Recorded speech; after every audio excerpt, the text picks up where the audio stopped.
Hola, buenas tardes a todos. Vamos a hacer el primer problema de electromagnetismo, selectividad física 2011. Una esfera conductora de 40 centímetros cuadrados se sitúa en un plano perpendicular a un campo magnético uniforme de 0,3 teslas. Apartado A. Calcule el flujo magnético a través de la esfera y explique cuál sería el valor del flujo si se girara la esfera a un ángulo de 60 grados en torno a un eje perpendicular al campo.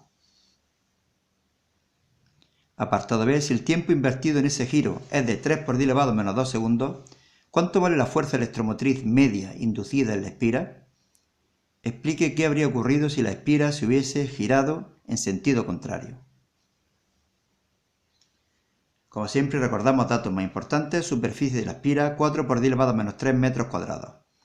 Fijaros que he pasado de centímetros cuadrados a metros cuadrados, la unidad en el sistema internacional, dividiendo por 10.000.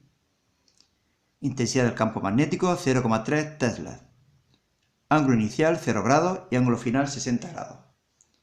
Recordad que el vector superficie es perpendicular a la superficie y por lo tanto si nos dicen que el campo magnético es perpendicular a la esfera, el ángulo inicial será 0 grados y evidentemente cuando la esfera haya girado 60 grados el ángulo final será 60 grados. Recordamos que el flujo magnético es el producto escalar del vector campo magnético por el vector superficie. O lo que es lo mismo, el módulo del campo magnético por el módulo de la superficie por el coseno del ángulo que forman el campo magnético y la superficie. En el primer caso el ángulo es 0 grados, en el segundo caso el ángulo es 60 grados. El flujo magnético en el primer caso será igual a 0,3, que es el módulo de B, por 4 por 10 elevado a menos 3, que es la superficie de la esfera, por el coseno de 0.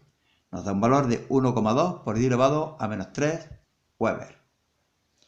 En el segundo caso, todo igual, nada más que el ángulo es 60 grados. Nos da un valor de 6 por 10 elevado a menos 4 Weber. Es evidente que si ahora la esfera no está enfrentada al campo magnético, el flujo magnético debe disminuir. Ha pasado de 1,2 por 10 elevado a menos 3 a 6 por 10 elevado a menos 4. Es decir, se está produciendo una variación de flujo magnético. Y por lo tanto, si hay una variación de flujo magnético, se producirá una fuerza electromotriz inducida. Eso es lo que nos piden en el segundo apartado. Nos dicen que la esfera tarda 3 por 10 elevado a menos 2 segundos en girar. Nosotros sabemos que la fuerza electromotriz es igual a menos la derivada del flujo magnético con respecto al tiempo. Pero no nos dicen nada de la velocidad de giro, cómo cambia o cómo no cambia. Y por lo tanto no podríamos calcular la fuerza electromotriz en cada instante.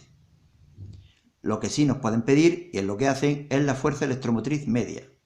Y por lo tanto cambiamos la derivada por incremento. La fuerza electromotriz media será igual a menos incremento de phi dividido incremento de t. ¿Este menos qué significa? Solamente nos indica que la corriente inducida tendrá aquel sentido que haga contrarrestar la variación que ha habido en el flujo magnético.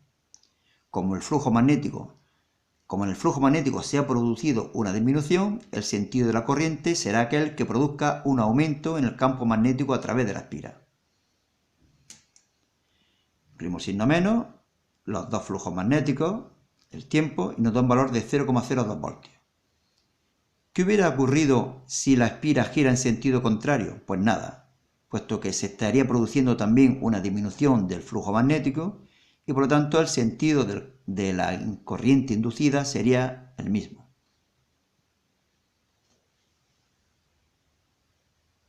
Bien, pues con esto acabamos el problema. Hasta otro vídeo.